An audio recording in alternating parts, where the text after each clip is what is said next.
एकीकडे महायुतीमध्ये सगळं काही आलबेले अशी चर्चा रंगत जरी असली तरी महायुतीमधील अंतर्गत धुसफूस काही ना काही कारणानं समोर येत असल्याचं बोललं जात आहे। आणि त्यातच पंतप्रधान नरेंद्र मोदींच्या मुंबईतल्या शिवाजी पार्कमधल्या सभेला अजित पवारांच्या अनुपस्थितीमुळे पुन्हा एकदा हा मुद्दा जोर धरतोय। पाहूयात याच वरचा हा एक स्पेशल रिपोर्ट।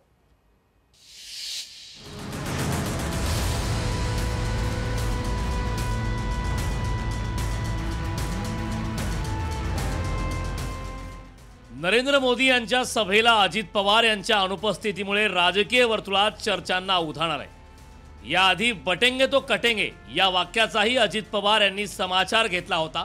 त्यामुळे महायुतीमध्ये एकमत नाही का असा प्रश्न उपस्थित केला जातो। आपल्या महाराष्ट्रामध्ये अशा प्रकारच्या गोष्टी महाराष्ट्र सहन करत नाही। हे इतर राज्यामध्ये कदाचित चालत असेल, ते इतर राज्यातले एक प्रमुख नेते आहेत, भाजपचे प्रमुख नेते, ते त्या राज्याचे मुख्यमंत्री आहेत, विद्यमान मुख्यमंत्री आहेत, त्याच्यावर त्यांनी काय बोलावं त्यांचा अधिकार आहे। देवेंद्र फडणवीसांनी मात्र सर्वच जण एकाच ठिकाणी उपस्थित असल्यास प्रचार कसा होणार आणि ते अनुपस्थित का होते याचं कारण तेच सांगू शकतील असं म्हटलंय।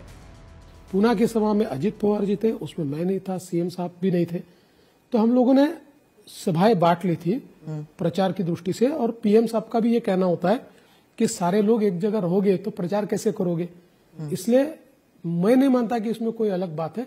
हाँ, अभी अगर कोई नहीं आया है तो उसका जवाब मैं तो नहीं दे पाऊंगा, वही लोग दे पाएंगे। मात्र निवडणुकीच्या काळात या गोष्टी होतात। त्या दिवशी माझ्या 5 प्रचार रॅली होत्या, मात्र मी त्या संपून मोदींच्या सभेला पोहोचण्याचा पूर्ण प्रयत्न केला, मात्र पोहोचणं शक्य झालं नाही अशी प्रतिक्रिया अजित पवार यांनी दिली।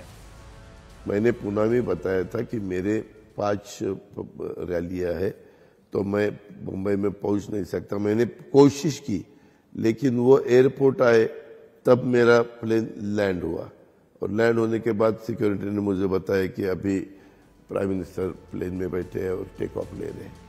अजितदारांच्या सभेतील अनुपस्थिती मागे खरंच प्रचाराचं कारण आहे की आणखी काही, हे प्रश्न अजूनही अनुत्तरित आहेत।